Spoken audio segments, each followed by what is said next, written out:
What's going on, everybody? Welcome to another episode of Florida Prison Talk.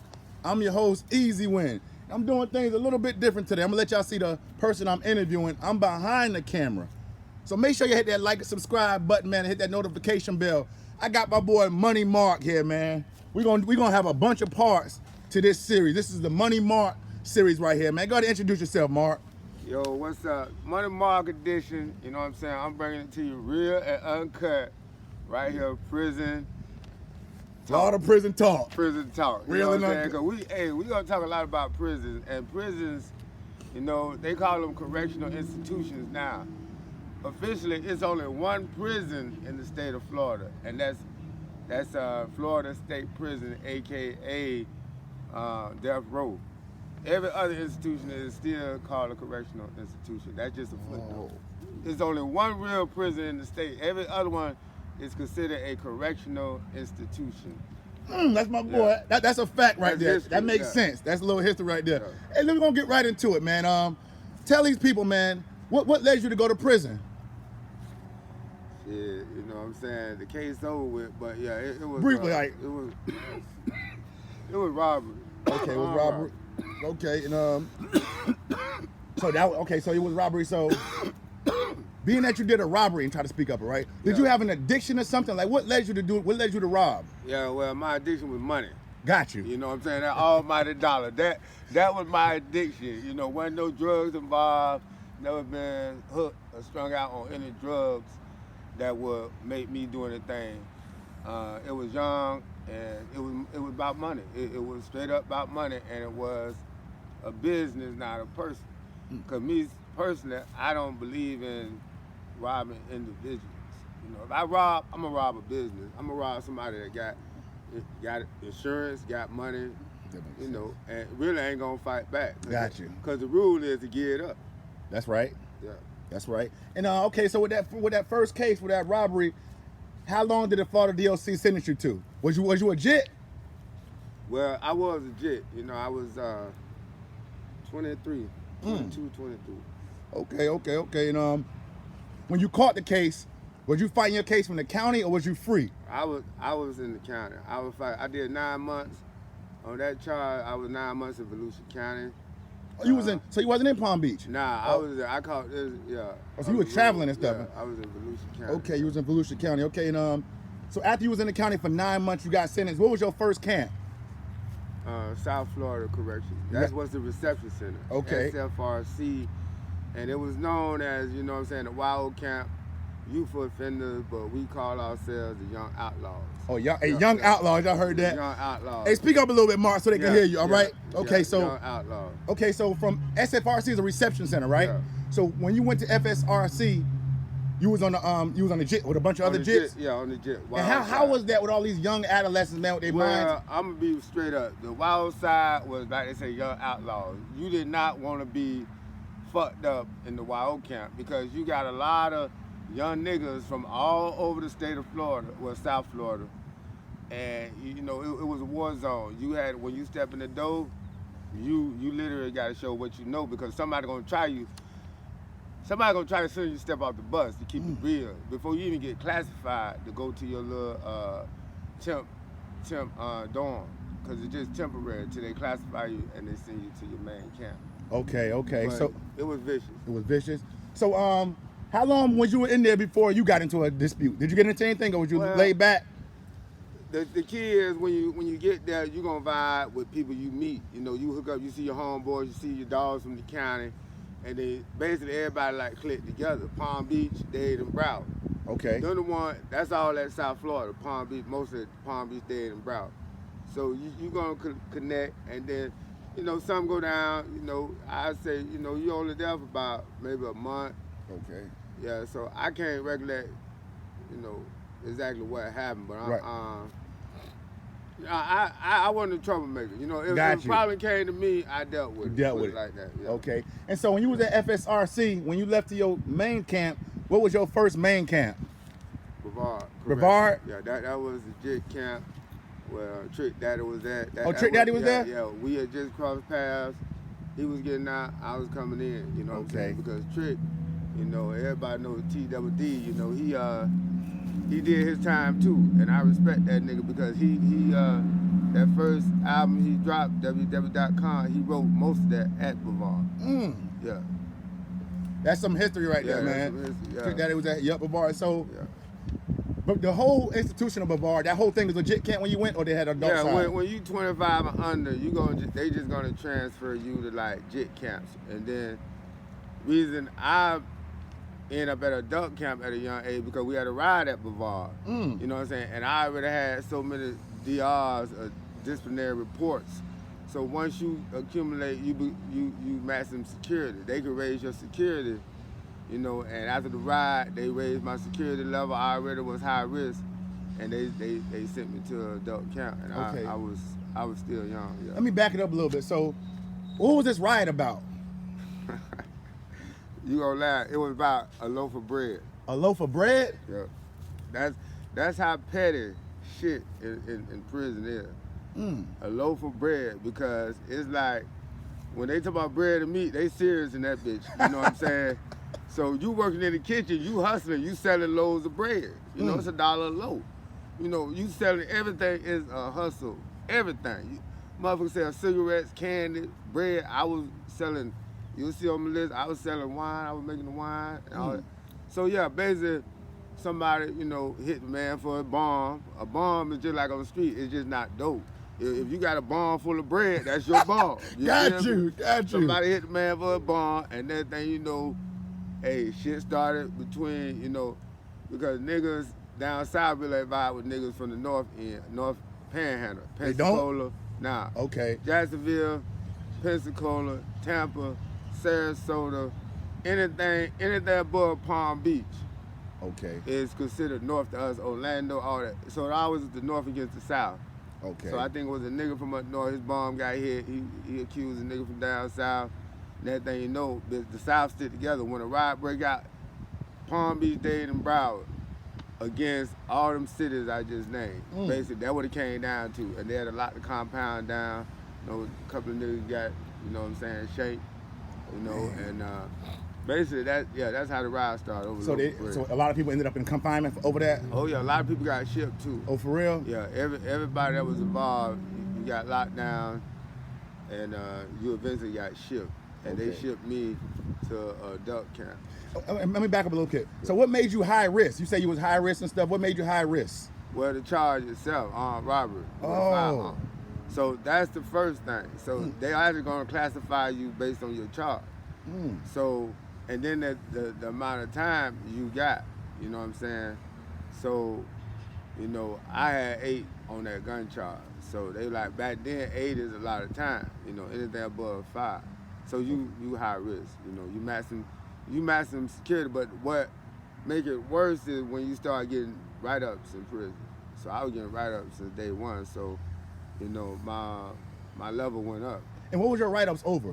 Let the people know what's aggravated battery, aggravated. I fought a lot. It was like a fight. It's like you got to fight. You know, that's aggravated battery, aggravated assault. You're not a big person, so was a lot of fights because you were small? Was people thinking? Well, there's a lot of niggas. Your size ain't. I learned size ain't got shit to do with a man's strength. That's a fact. Cause I done seen the littlest nigga. The same thing. Knock a motherfucking nigga down. I seen the biggest nigga get dropped like a fly by a little nigga, and vice versa. Size me, I always been a small size. So, but it's like people know you have to set an example day one. You know, so you step out the bus if you gotta just walk up and swing on a nigga, steal him. Got you. You know what I'm saying? So, and that was nigga, see back then, I don't know if they remember stealing. People, stealing mean you could be sitting in your chair, boom, somebody come up and bam, you know what I'm saying? You done got stole. In the county, in prison, that was a game. You know what I'm saying? Real? Yeah.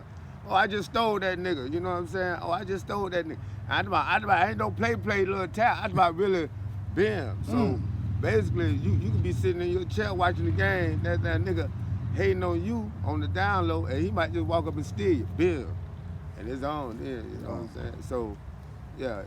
And you said that Palm Beach, Miami, and Broward stuck together. Y'all went against the northern people up the northern part, Orlando and above, right? Yeah. So my question is, when you guys was fighting and stuff, did you ever fight amongst each other? Yeah, all the time. All the time? Oh, yeah, okay. Yeah, that was a regular, you know, because homeboys don't get along sometimes. You snitched on me, you did this or that, or you from the east side, I'm from the west side. Right. So you did have inner city battles, but when it came down to the state level, that was like, when it comes to state, it's more like people unite. You know, Okay. they bond when it's a riot. Not no little personal beef, but when it's something major, yeah, everybody bond, yeah. Got you. And you've been home for about 20 years now, right? Yeah, yeah. So listen, a lot of stuff changed in the Department of Corrections. Like right now, I'm hearing from a lot of these other YouTubers and stuff, and people I seen come home, a lot of Bloods, Crips, Latin Kings, all kind of gangs now. When you was in back then, did they have gangs? What gangs did they have when you was in 20 years ago? Well, the gangs they had was mostly was like the Latin Kings. Okay. You know what I'm saying? The area Knights, the skinheads. Okay. One thing I'm gonna tell you about gangs. Florida, we really ain't known for gangs. We don't do gangs. We don't do no Crips and Bloods, the Disciples. We never been a gang state. Right. You know, it was like I say, every individual is for himself. He's his own gang. It could be a lone wolf. You know what I'm saying? Right. To me, the way the gang change is the rap groups are the gangs. They using different names like CTE, OTF, you know. So these are the new gangs. The new gangs are these violent young rap niggas that's part of their set. You know what I'm saying? So and you know times change. So that's to me is what it is now. We didn't have no gangs in prison. If we had, I guess you say cliques, like I say, when we all come together on a major ride, but it wasn't like, no, yeah, I'm from the West Coast or East Coast. Nah. Got you. And speaking of that, at the Brevard, right? Did you see a lot of people check in? Yeah. You seen that? Like people just checking in? Yep. Hell yeah, niggas gonna check in because they scared. You know what I'm Right. saying? So if a nigga scared, you got niggas trembling on the bus, you know, bitch Right. ain't never been to prison in their life. You know, white, fed them crackers, you know what I'm saying? Yeah. So it's like, yeah, it's a lot of niggas like they scared. You got some niggas like that too. They soft, you know what I'm Gotcha. saying? They Yeah. just scared. Big niggas, you know what I'm saying? Little niggas, it don't matter, nigga, bitch. You a big soft nigga, you know? Right. But you never show fear. That's what I believe. You should never show fear in whatever you do. Cause like I say, never let them see you sweat. You know what I'm saying? So Yeah. I didn't have that fear. Besides, I've been in and out of, you know, detention center and Okay. everything.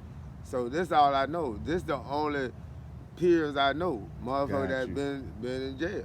You know, been in prison. So you've been around violence. You have been around basically. a lot of it, yeah. And then when you get locked up, boom, that's where you meet all your friends. Because Right. all the niggas you was ready with. Got you. Everybody criminal, you know what I'm saying? Yep. And I want to get into this corruption, man. You seen a lot of corruption when you was locked up? What kind of corruption have you seen in the Department of Corrections? That's what I call it. You said it right. The Department of Corruption. That's what I motherfucking call it.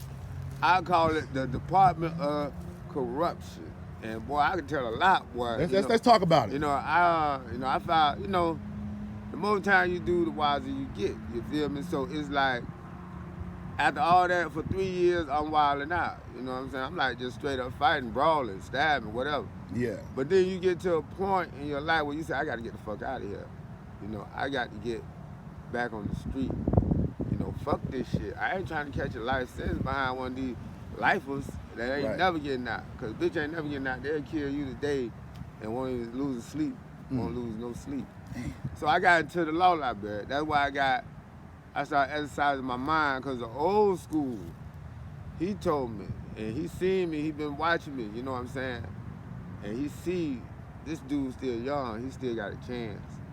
You know what I'm saying? And that way he's like, the pen is mightier than the sword, you know what I'm saying? That's right. He would let me know, man, listen, just chill out, you know what I'm saying? And he got me into the law, teaching me the law, learning the law, and then I became what they call a writ writer, or a quote, jailhouse lawyer. Okay. So now the tables done turned. And one thing the department don't like is a smart nigga. You know what I'm saying? You their biggest threat. Okay. So it's like, oh, you a writ writer. And word no, 'cause I've been filing grievances on all the officers, class action lawsuits, Okay. helping people with their cases.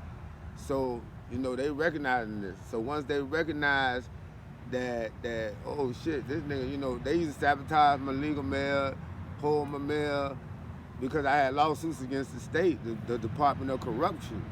You know, so I was attacking them, you know, and they didn't really like that, you know, because they felt a threat, you know, and they don't want the truth to be heard, you know, and they got a legal team. I'm just solo. I'm pro se, you know what I'm saying? I'm going pro se, but I'm getting shit done where people they start to take notice. You know, because officers say, don't fuck with him. He'll write your ass up, right. and your ass will be, yeah. So in order for you to start doing that, what kind of corruption did you see? Like beating up inmates? Like you've seen COs beat up inmates? I seen them motherfuckers. They were one of them garbage motherfuckers right there. Yeah. See, it's like that Rayford. That's on my list too, a.k.a. The Rock. Yeah. See, Union Correctional Institution, boy, that's where the original death row, where they had Sparky. Okay, oh, for real? Oh, Sparky? Yeah, that's where the original. You was there? Yeah, that's where I was. They moved to FSP. You know what I'm saying? But anyway, long story short, corruption is that's the apex of corruption, UCI. Because what happened, they send all the bad officers who get wrote up from down south institutions, they don't fire them, they just transfer them to Rayford.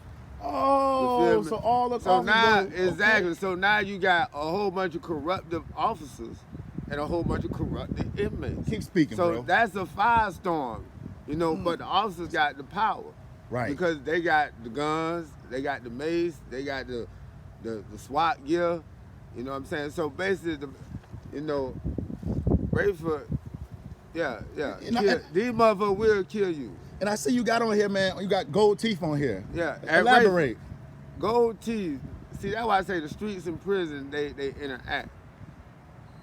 When I was in prison, they do have hobby shop, hobby craft. Right. And it was this tall white dude named Tree. This cracker was good. He did golds. Right. He would take your gold, like your gold chain, your gold necklace, and he would melt it down. Same thing they do now. Make a impression. And that mother go to a hobby shop, come out, and bitch, you grilled up. What? Yeah, that's how golds really started. That was my first time seeing it, and he was good. He was so good at it, officers started paying him to make them golds. Well, and hit that like and subscribe button, man. You get it straight from Muny Marc mouth. Go ahead, man. Yeah, that's real talk. Wow. So the golds and the tattoos, you got some of the best tattoo artists ever. I mean, working with little or nothing. When motherfucking ink your ass up and you'll swear it was a motherfucking $1 million tat. Because I seen some good ones in that bitch. I mean, they make their own tattoo gun. You know what I'm saying? It's considered contraband. That's on you get caught with one, you get locked up for it. Okay. But Tree, he did that too. He was an artist. He did the golds, he did the tattoos, and he was good, you know. Yeah. But soon they kind of played out. They killed a lot of them like hobby craft and schools and trades, and they killed all them programs. So hey, make sure you hit that like and subscribe button, man. We got my boy Muny Marc right here, man, with Florida Prison Talk. I appreciate y'all tuning in to Florida Prison Talk, man. This is Muny Marc Part 1. Yeah.